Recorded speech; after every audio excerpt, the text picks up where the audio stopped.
अस्सलाम वालेकुम स्टूडेंट्स। आज हम चैप्टर नंबर 13 का क्वेश्चन नंबर 2 और 3 डिस्कस करेंगे। क्वेश्चन नंबर 2 है trace the imperial expansion of British rule from 1803 to 1856 कि ब्रिटिश ने इस टाइम पीरियड में जो इनकी जो एम्पायर थी सब कॉन्टिनेंट में वो किस तरीके से एक्सपेंड हुई थी, ठीक है, वो डिस्कस करेंगे हम। और सेकेंड क्वेश्चन है why were the British able to defeat Hyder Ali and Tipu Sultan, कि हैदर अली और टीपू सुल्तान को ब्रिटिश ने कैसे डिफीट किया था या वो क्यों मतलब इस काबिल हो गए थे ब्रिटिश के उनको डिफीट कर सके। क्योंकि पहले हम क्वेश्चन नंबर 3 डिस्कस करेंगे, क्योंकि इनकी डिफीट के बाद ही ब्रिटिश जो थे वो और भी ज़्यादा कह लो पावरफुल हो गए थे। आप कह लो कि जो सब कॉन्टिनेंट को से एक लास्ट कोशिश थी हैदर अली और टीपू सुल्तान की ब्रिटिश से बचाने के लिए, ठीक है। लेकिन क्या था कि ये डिफीट इनको ब्रिटिश ने दे दी थी हैदर अली और टीपू सुल्तान को। हैदर अली जो था ये भी बहुत बहादुर था और टीपू सुल्तान जो इसका बेटा था वो भी बहुत बहादुर था। लेकिन क्या था कि हैदर अली ने टीपू सुल्तान के ही आगे मिशन को आगे कंटिन्यू किया था, लेकिन क्या था कि ब्रिटिश जो थी, ब्रिटिश की जो पावर थी वो इनको भी डिफीट कर दिया था। वो क्यों किया था, वो क्यों इस काबिल हो गए थे कि उन्होंने इन दोनों को डिफीट किया। पहले हैदर अली की डेथ हुई तो उसके बाद टीपू सुल्तान ने इसको अब उसका जो कह लो उसकी जगह संभाली। तो ये मैसूर के थे लीडर, मैसूर से ताल्लुक़ था इनका। अच्छा, अब हम आंसर की तरफ आते हैं। तो इसका आंसर जो है वो नोट्स में है जी। It can be clearly seen that the main reason for the failure of Hyder Ali and Tipu Sultan was the inability of Indians to come together and fight the common enemy the British. अच्छा, जो main reason हमें नज़र आती है हैदर अली और टीपू सुल्तान के failure की वो ये है कि जो इंडियंस थे, इंडियंस कौन थे, जो सब कॉन्टिनेंट में रहने वाले लोग थे वो सारे इंडियंस कहलाते थे, ठीक है, इंडिया के रहने वाले तो वो इंडियंस कहलाते थे। तो बेसिकली उनमें जो थी वो इत्तेफाक की, यूनिटी की कमी हो गई थी, ठीक है। और तो उनमें इतनी पावर थी कि अगर वो लोग मिल जाते तो वो ब्रिटिश को वहाँ से निकाल सकते थे अपने उनके इंडिया से।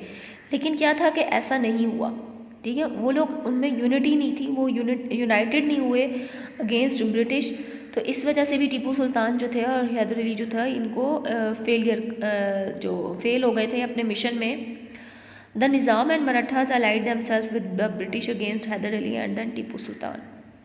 निज़ाम और मराठास जो थे इन्होंने अपनी जो कंबाइंड आर्मी थी वो ब्रिटिश के साथ मिला ली, ठीक है, ब्रिटिश के उनके साथ मिला ली। किसके अगेंस्ट? हैदर अली और टीपू सुल्तान के अगेंस्ट।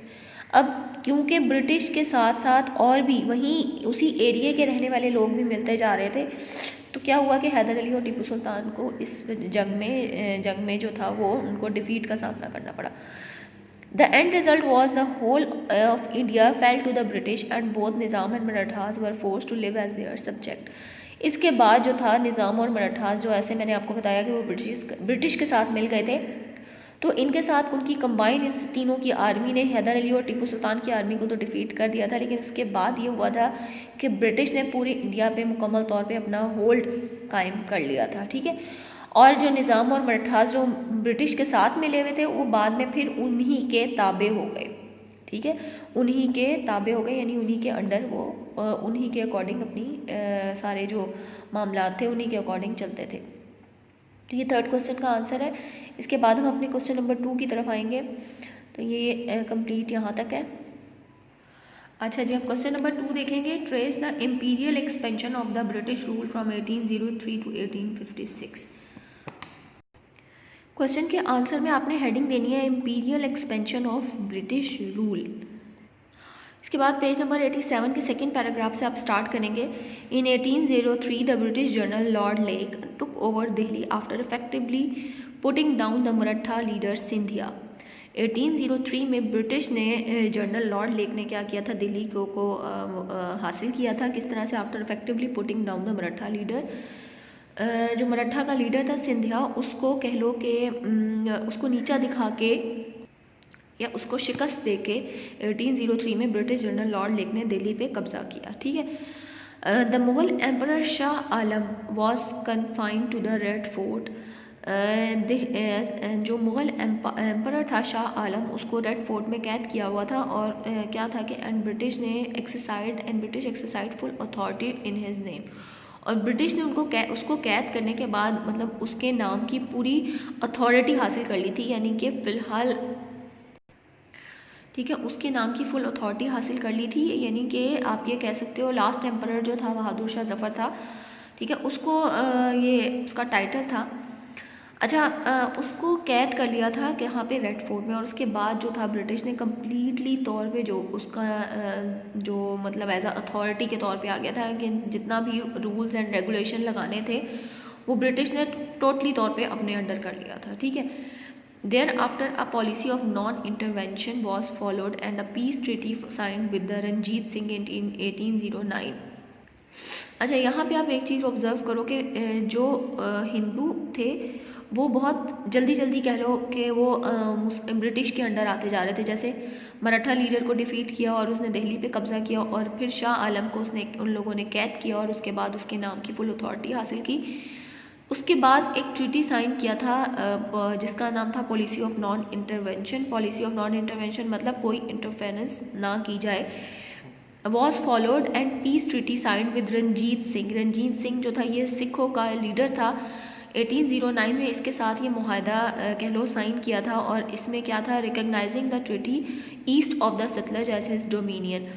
अच्छा, रंजीत सिंह से कह लो या सिखों से ब्रिटिश को थोड़ा सा ख़तरा था आप कह लो, तो एक तरह से पीस ट्रीटी साइन किया कि जिसके मुताबिक ये था कि जो सिख थे या रंजीत सिंह जो थी वो अपनी तमाम अपना जो हुकूमत है वो सिर्फ कहाँ तक महदूद रखेगी, ईस्ट ऑफ द सतलज तक, ठीक है, सतलज के ईस्ट मशरक़ के हिस्से तक, जो सतलज के मशरक़ी हिस्सा है बस वहाँ तक।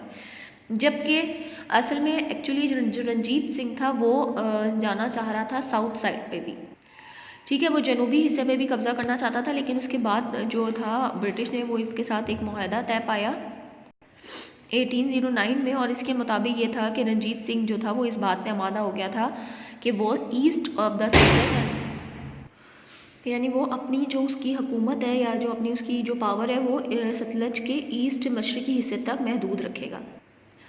और दूसरा ये था कि इन केस इस मुआहदे में ये भी था कि इन केस अगर वो ऐसी कोई कोशिश करता है आगे मज़ीद अपना एरिया बढ़ाने की, तो क्या है कि फिर ब्रिटिश जो है वो भी उसको उसी तरह से जवाब देंगे। जबकि उस टाइम ब्रिटिश जो थे क्योंकि वो काफ़ी स्ट्रॉन्ग होते जा रहे थे, तो लिहाजा रंजीत सिंह ने ये मुआहदा जो था वो साइन कर लिया था। After 1837 with failure and defeat in 2 Afghan war, Sindh was annexed in 1843, ठीक है। उसके बाद जो था 1837 में, उसके बाद जो 2 जंगें थी किसकी, अफगान वार जो उनकी डिफीट हुई यानी ब्रिटिश वो भी जीत गए, तो उसके बाद 1837 में इस तरीके से एम्पायर एक्सपेंड करनी शुरू हुई। फिर सिंध को उन्होंने फतह किया 1843 में, पंजाब को 1849 में, एंड 3 ईयर्स लेटर बर्मा, और उसके बाद बर्मा को भी कब्जा कर लिया।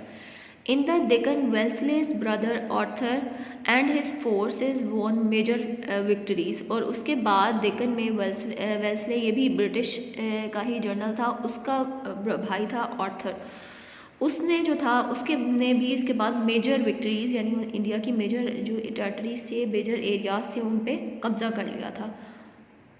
अच्छा, अब आप देख रहे हैं किस तरीके से 1803 ऑनवर्ड आगे कैसे ब्रिटिश जो थे वो आहिस्ता आहिस्ता इलाकों पे इलाके फतह करते जा रहे थे।